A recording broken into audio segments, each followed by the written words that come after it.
an amazing history for music and for culture. So again, thank you so much for putting me on. Thank you for letting me show that. That was incredible. Yeah. The first time I watched that, I kept.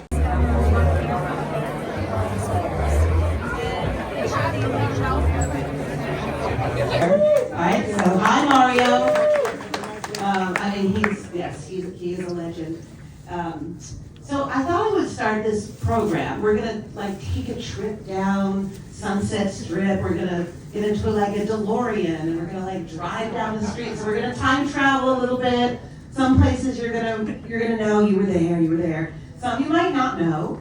And so I'm really excited about it. And I wanted to start with, I figured this was the right thing to do. I produced a segment a few years ago about the Whisky A Go Go for Spectrum News. Rivers when he opened the Whisky A Go Go in '64. Yes. Wow. And my mom back there, she was there. Wow. And so he's in the segment, and also Smokey Robinson. I know. And people don't realize Motown got their start here too at the Whiskey. So we're going to start. An amazing history for music and for culture. So again, thank you so much for putting me on. Thank you for letting me show that. That was incredible. Yeah. The first time I watched that, I kept has a wonderful website, Vintage Los Angeles, and like I said, she's known as the godmother of Sunset Strip history. So we're gonna take a little ride. We're gonna go with Alison, take a little ride through time and hit a few wonderful venues on the strip. All right, let's do it. Let's sit down. Let's do this. So yeah, I thought we would start take a Doheny and Sunset and drive down to where Tower was, turn around and come back up. So it'll make sense. But we'll start with the very first. I also want to discuss legacy businesses that are still here. There's a lot of businesses that are still on the strip 50 or 60 years later, like where we are now. And that's pretty incredible. So this little stretch not has so much history, but businesses that are still going. So we'll start with our first one, and I guess I'm going to do this. This is my first time doing this. Click and click. Oh, that way. There we go. All right. You all recognize this, right? So it's Gil Turner's, but at this time, this is about 47 or 48. It was Toby's. Now.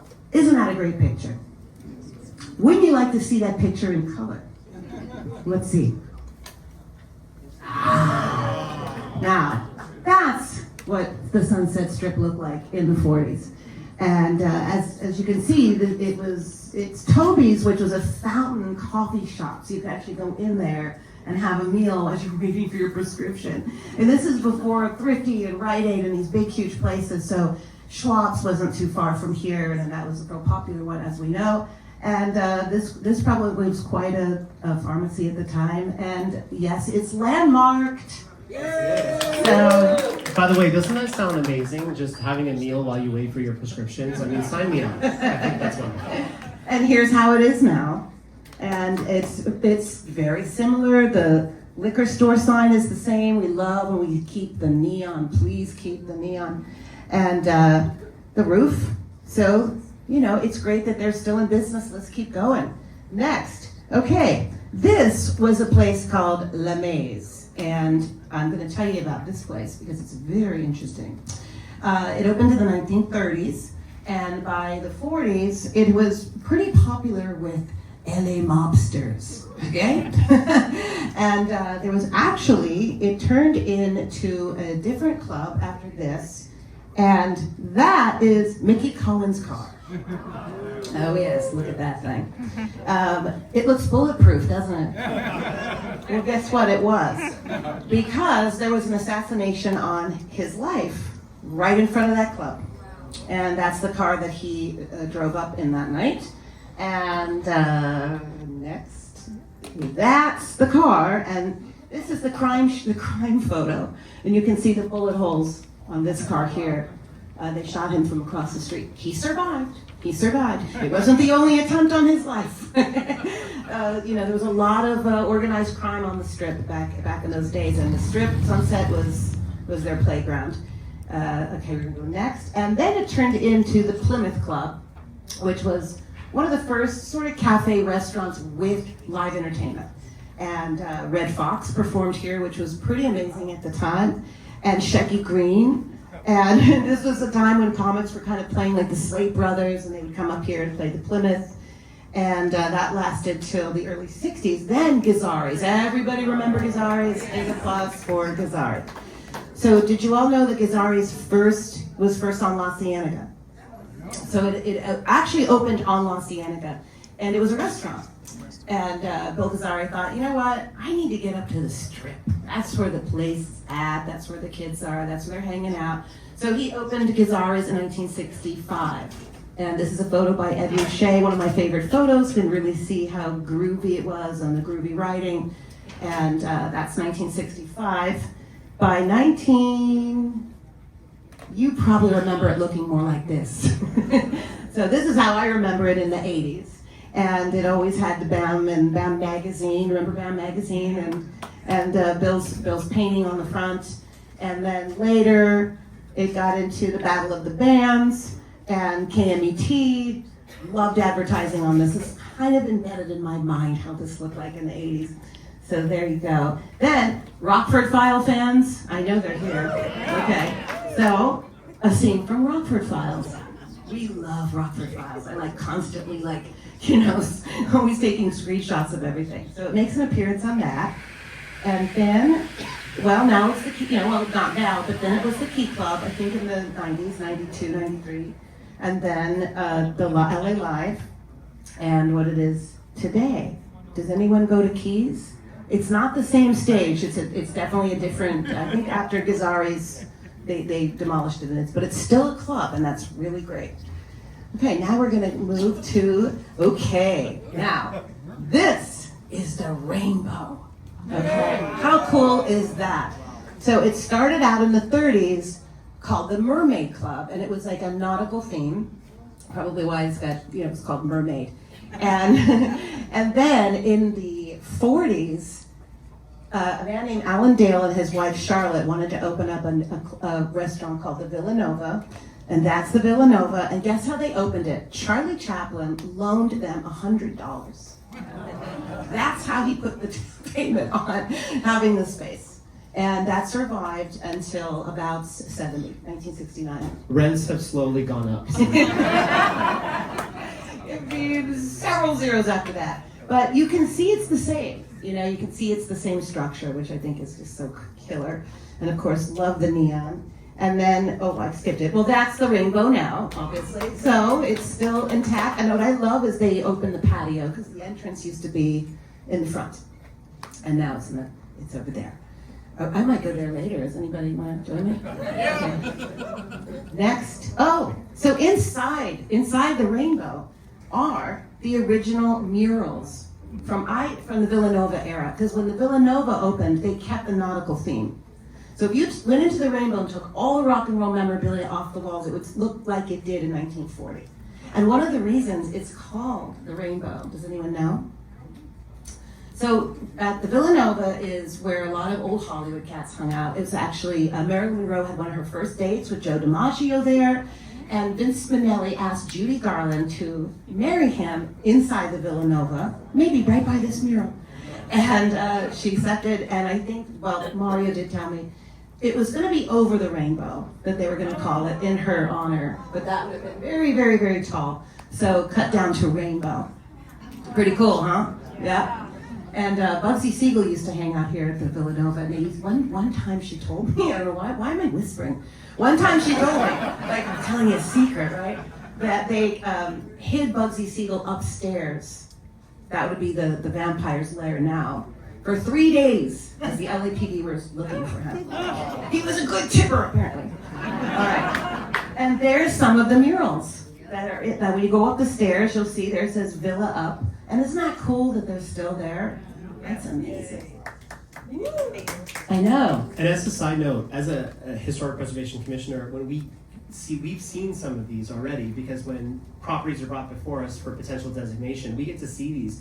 And it's so wonderful right now that you all are getting to see the same things that we do sometimes. where we get to see this wonderful history of these beautiful locations that we have here in the city. So this is such a treat for me and to be able to share it. Here's another very cool thing. Next time you go into the Rainbow, look up. The skylight is still there. Villanova. That's amazing. That's a true relic of the Sunset Strip. We love that. And next we have, and of course, Michael. And Michael Jr. at Lamese Lounge, which is fully thriving right now. So again, I'm going there later. And can't talk about the Rainbow without mentioning Lemmy and the patio outside. So they do such an amazing job with this place. It's rock and roll central. Okay, next door. Do we recognize that? Yes, it's the Roxy. It used to be West Side Market. How cool is that? And it kind of looks the same the more you look at it. It still has, I think, the windows on top. And so that was West Side Market till it ended up becoming a club called the Largo, which is a burlesque club in the 60s. Anyone remember that? I'm always curious. No? Okay. That's what it looked like at night, kind of groovy, this sort of pre-hippie, sort of beatnik era. And then the Roxy opened. So there you go. And it was. I like it when it was black like this, but that's one with Bruce Springsteen on there. I mean, we could go on and on about so many of the bands that have performed there. But the Rocky Horror did premiere here 50 years ago. Yeah, I know. And they're having their 50th anniversary. That's a hot ticket. Try to get that. Can you guys help me with that? Yeah. Okay. And then, of course, they had their anniversary 50 years in 2023, and Neil Young performed. Just recently, the Go-Go's performed. Did anybody go to that? I know Charlie Colson did. That was an amazing show. And so it's still thriving, which is just, we need a lot of music on the strip. Okay, Hamburger Hamlet. Yeah, I knew I was gonna get that reaction. So the very first Hamburger Hamlet was next door. And a friend of mine's parents took that picture. I was so thrilled to get that. And that's what it looked like when it first opened in 1950 by Marilyn and Harry Lewis. There's an outside shot of it by Ed Ruscha. Thank goodness for the Ed Ruscha files, because we can see everything looked like does anyone know about Ed Ruscha? He took every building on the Sunset Strip, he took a picture of it, like every 5 years. So we have that archived now, thanks to Getty. And look at this photo of Jane Mansfield. Oh my gosh, this just resurfaced recently. And again, that's at the original Hamlet. Jane Mansfield. Oh my God. I know. Should we just keep on this for a little while? And then Sharon Tate. I know.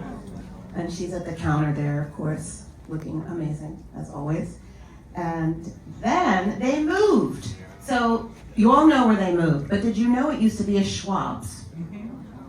So you can tell it is that's what the Hamburger Hamlet looked like all those years when it moved there in 70, but it definitely was a Schwab's. I just learned that a few years ago, so that's a great shot to see the Schwab's there.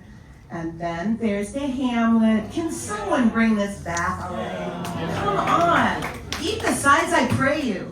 Come on, that was their slogan. We need that. We need the Hamburger Hamlet back. One of the best things about Hamburger Hamlet, I think, is that you can run across people from all different generations who've eaten there. Yeah. I know when I moved to LA, we spent a lot of time there because it felt like old Hollywood. Oh my You never gosh. knew what time it was. I felt like there were no interior windows, and you just felt super fancy, like you were eating in a mobster's booth. And I mean, I saw, now that you've said that, I mean, I could go on, I could do a whole 5 hours in the Hamburger Hamlet. I once sat next to Bette Davis. I know.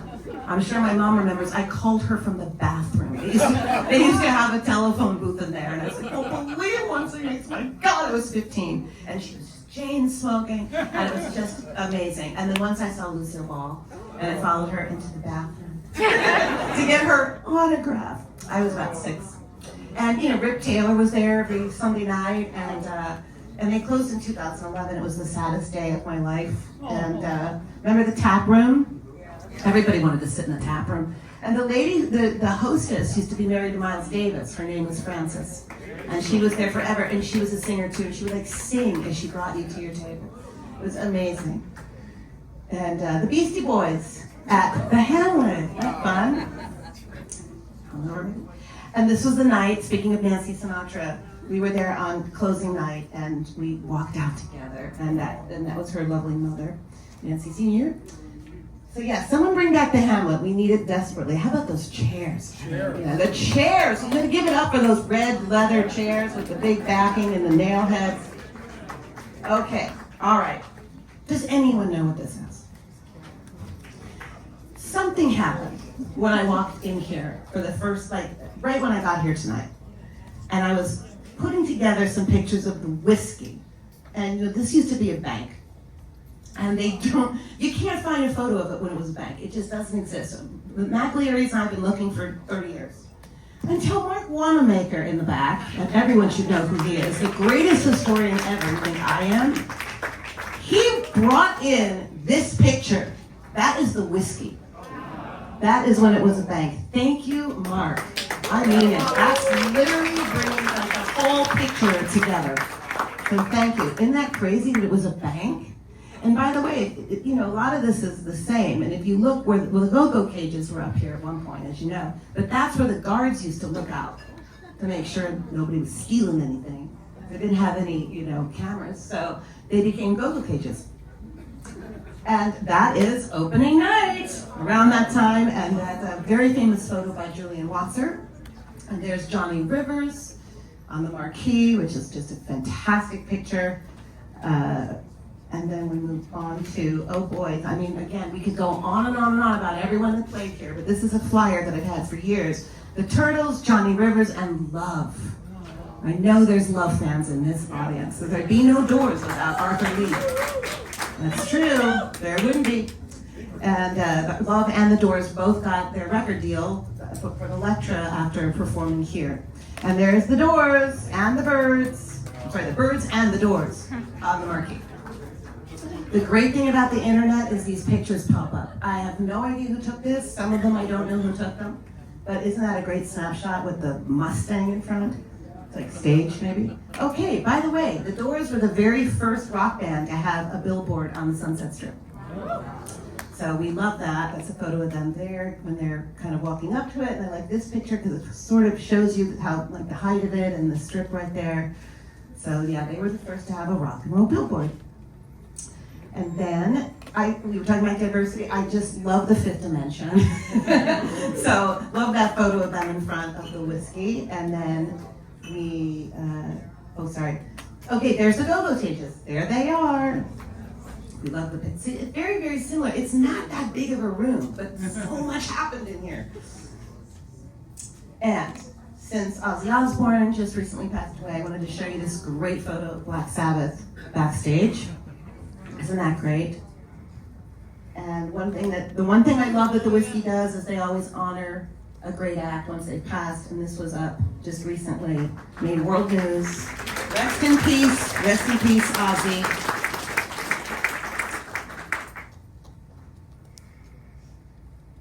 Okay, this will blow your mind.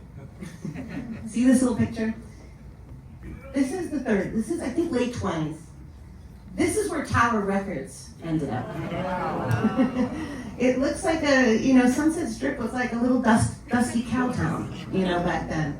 And this picture, I don't know much about it, but it was Venetian Studios. It sold vintage furniture at that era, selling vintage furniture. And I think it worked with the movie studios and would get them some props that they needed. So that's where Tower Records ended up. But after this, it ended up being this diner, Simon's. Check that out. A full, that's like a real drive-in. Look at those cars. Look at all the greenery that's still behind it. And there's no high-rises, not for years. And then it became, the Carpenters. Is that right, Gary? Is it Carpenters? It became many different diners. The one that kind of trips me out the most is this color, that one of Jack's. Then it was Jack's. Doesn't that look like Mildred Pierce? It looks like a scene right out of that movie. And look at that neon. Isn't that gorgeous? So that's Sunset and Horn. It is stunning. Look at the neon sign, right? Where is that? Somebody give me a chicken pot pie for 85 cents. Dolores's again. Look at that. I mean, it's just stunning. And there's Mildred Pierce. She actually is. And as you know, like up here was where Spago would end up.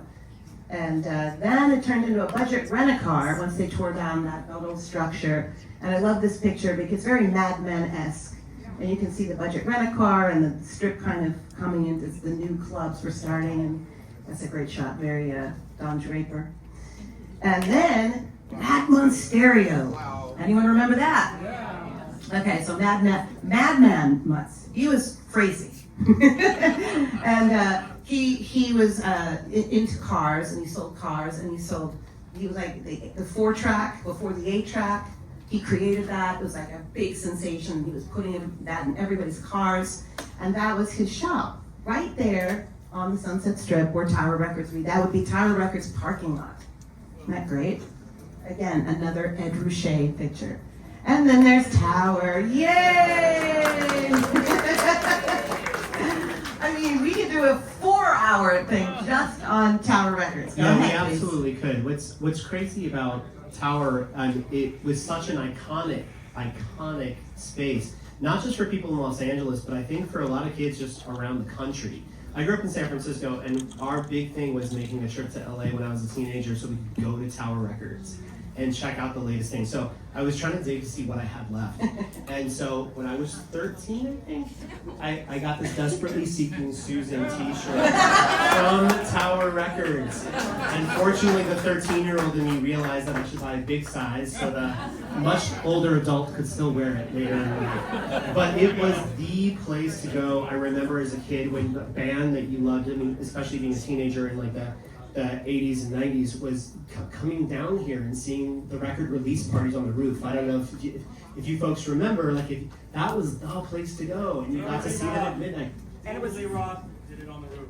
So many people did. It was really, really wonderful, and I remember waiting like all night in line trying to get in for Madonna's Like a Prayer 1989 and all these parties. So this is a very special space.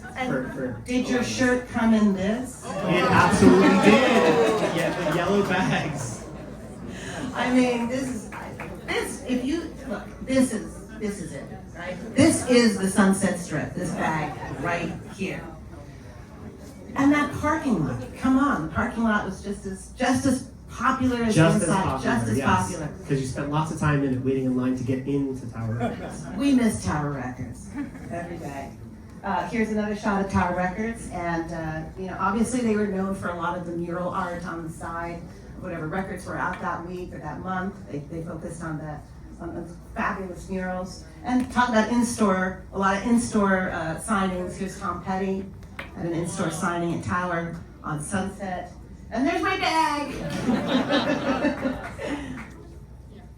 And I kind of wanted to show this picture. Ed McMahon, they're walking into Spago. So when you would go in and out of Spago, what a great sight of Tower Records. That's such a good angle of it, I think, looking down the hill. And Supreme, today it's Supreme, and we have to give them, it's very similar. It still has the same staircase going up. It's thriving, it's not a massive high-rise. It's still in the same feel of the prior structure, which I think is good. Yes, okay. Now we're gonna go across the street. There was a mortuary where Book Soup was. May have been convenient for the LA mob, I don't know. Sorry if that's right, but it's kind of true. So yes, it used to be a mortuary. And next door, more Mickey Cohen-ness. He owned this property here, which was a jewelry store and a haberdashery. I love saying that, haberdashery. And another attempt on his life happened here too. So he was ambushed in that building, but he was washing his hands. He was a germophobic, so he actually was washing his hands and they hit his bodyguard instead. I know, it's crazy. And then later, it turned into the psychedelic conspiracy, very 60s, and the corner pocket pool hall. Anybody remember that? I don't think it looked like this for very long, but it's obviously the era of the hippie movement and the young youth culture, and they sold great black light posters in there from what I've heard and all kinds of other things. But that survived for a little while, and then next door was a really cool underground theater called the Cinetech 16, which was Underground Films, and I think a lot of people saw their first Andy Warhol film in this theater. It didn't last that long, but it was there. It became an adult theater later for a few years. And then that is The World We Live In. That's a movie with Harvey Keitel. That's a screenshot of him walking past that era in early 70s where you would see Book Soup and Cinema 16. Watching old movies is the best. It shows you so much of LA. And that was the original Book Soup location that was up a little, yes, it was up a little bit west. And they opened in '87 in the location they're in now. So we have to give them a huge, huge applause that they're still going strong. Come on. You know, bookstores, music, restaurants, you know, that's what makes a community, is to have a bookstore and a record store and a venue, and, you know, so we wish them luck. Okay, this is a crazy shot. This used to be a Russian pub restaurant called Blublitsky. Say it. Blublitsky. And that was there probably in the 1930s and 1940s. And I'll tell you you're going to see what it became. It became the Jerry Lewis Club. Jerry Lewis opened up a club in the late 50s. He was rivaling his partner, Dean Martin, who had Dino's Lodge up the street. So it took me a long time to find these pictures, years and years, but finally this one just surfaced. And you can see that totally different structure, obviously, but you might recognize that driveway. And then it became the Classic Cat strip club in the 70s. And then University Stereo. Remember University Stereo? It was just University Stereo for a few years where you would obviously get your stereos. But you'll remember, oh, I just passed it. Anyway, unless you can go back. That parking lot that I was telling you, it was Tower Video. So who knew that the Jerry Lewis Club was Tower Video? And sadly, it was torn down, and it is now, well, that's Ticketron. Oh, I gotta go back. Sorry. Ticketron? Okay, Ticketron. Who got their tickets at Ticketron? Come on! You know, this is StubHub back then, right? So, I got Duran Duran tickets at $12. You know, now it's like $1,200. And then that's what it is now. They did tear it down, unfortunately. It is a Chase Bank that no longer exists. Okay, now we're gonna move one block west between San Vicente and Larrabee. It's probably the oldest part of the strip. These are really, really old buildings from the 1920s. They're still standing. They're still standing. Now, there was a lot of clubs that opened up on this block. But I'm going to focus on starting with the Melody Room. I mean, there were a couple clubs, the Cotton Club, the Greenwich Village Inn, the Rue Angel, another club called Last Call. But this was a very popular one called the Melody Room. Again, very popular with the mobsters. I think Mickey Cohen was like in prison when this opened, I think. But Bugsy Siegel hung out there, and they did a lot of stuff out of there. But it was also a venue, and it's the same stage as it is today. And Bobby Short had a residency here, and this is where it was a really, really, really great club. And I think you recognize it. Do you know what it turned into? Well, let's see.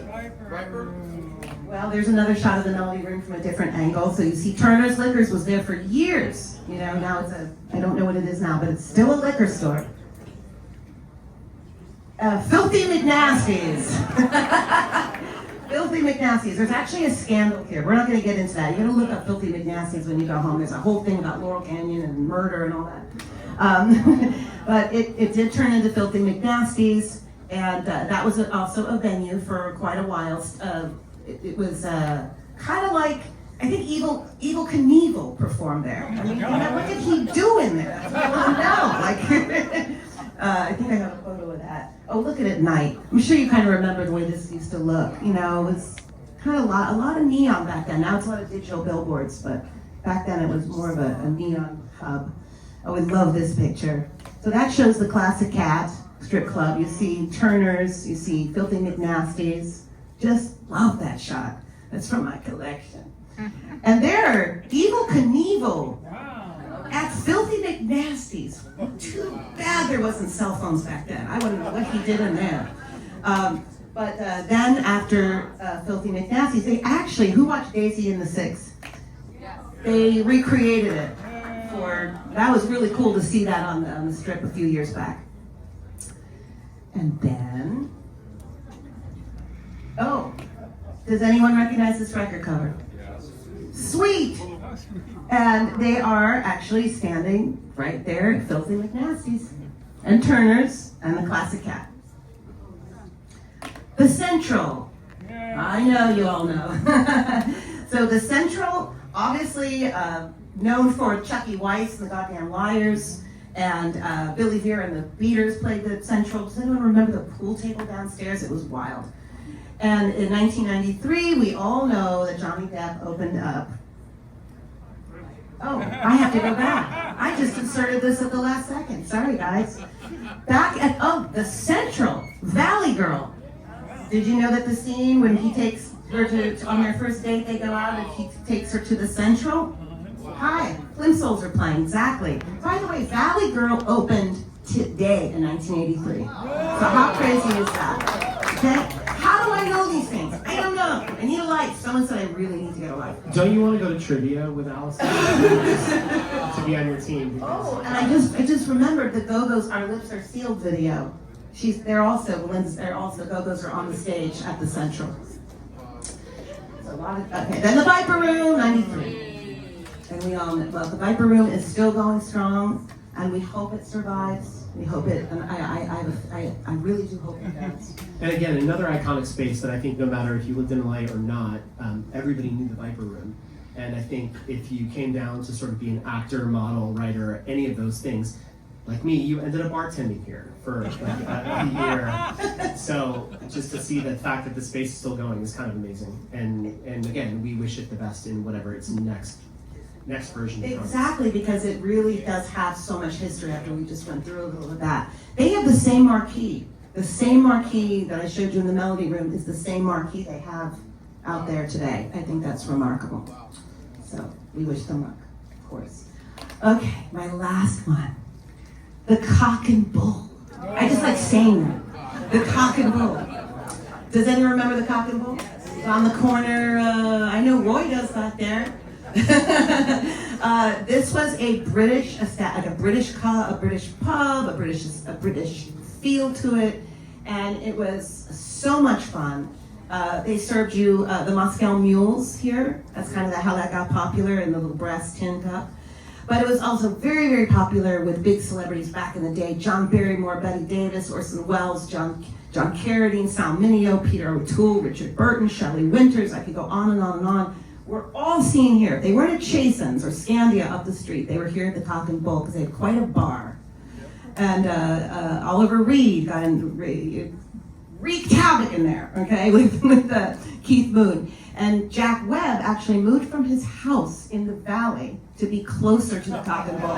Yes, and moved to Sierra Towers. There's a picture of him looking down at the Cock and Bull.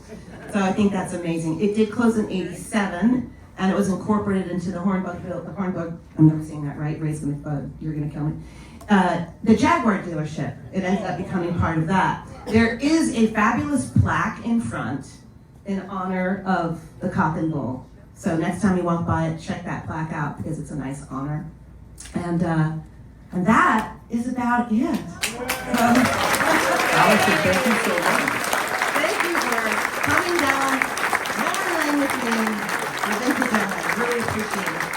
So, yeah, keep it going because that was amazing. I feel like we all just got a wonderful history lesson. There's so much about the Sunset Strip. This could have gone on for hours. So it was really sort of difficult to pick the places, but I think Alison did a great job on taking us on a mini journey. So again, thank you so much. We gotta do part 2. We go to Laurel Canyon and back, and yeah, part 2. At our next HPC event at a different venue. I'm booking myself already. I love this. There, we love it. We love it. Now, Alison, you have some. We're not quite done with our test yet. So you've got some great souvenirs and bits and pieces from the strip from various locations. Can you share those with us? You know, there's a pride in these menus back then. Today it's a barcode. There's no fun there. I can't be a collector in the 22nd century. I need things I can hold. Remember this one? This is one of the first menus from 1950-ish about. Same thing, very affordable. There was a great club up the street I didn't mention called Sneaky Pete's. Does anyone remember Sneaky Pete's? It was right next to Whiskey, right there.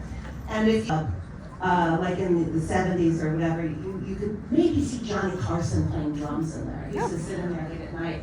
And I'm so insane, I have a piece of the carpet.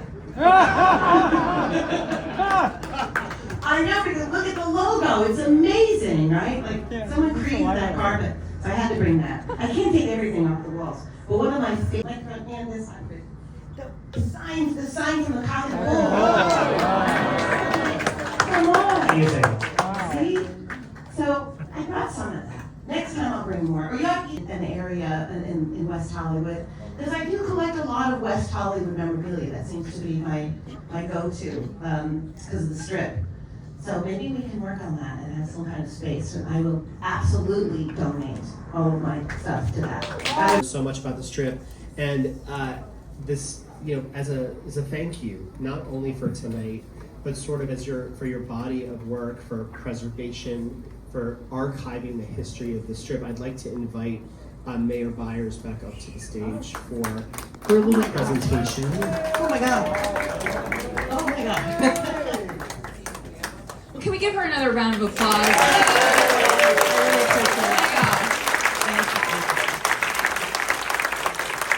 I know as I was standing in the back corner watching this walk through memory lane to see the way that a picture would invite a memory from individuals, people would sort of move their bodies, get excited. There was so much happening, so much joy that you really brought forward. And I think there's one thing about being in the presence of a true historian, which you clearly are from the very time you were born. It sounds like this was a destiny for you.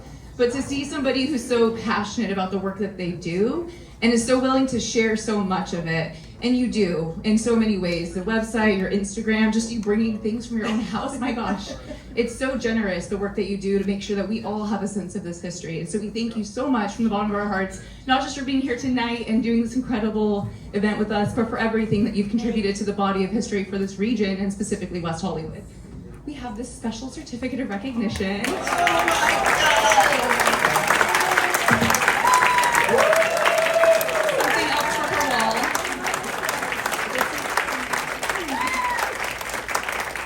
I hope she has a place on her wall for it. Sounds like it's full. I'm so moved. Thank you so much. This the city of West Hollywood is not getting. I'm keeping this. Thank you. Let's take a photo with this here. Special certificate of recognition.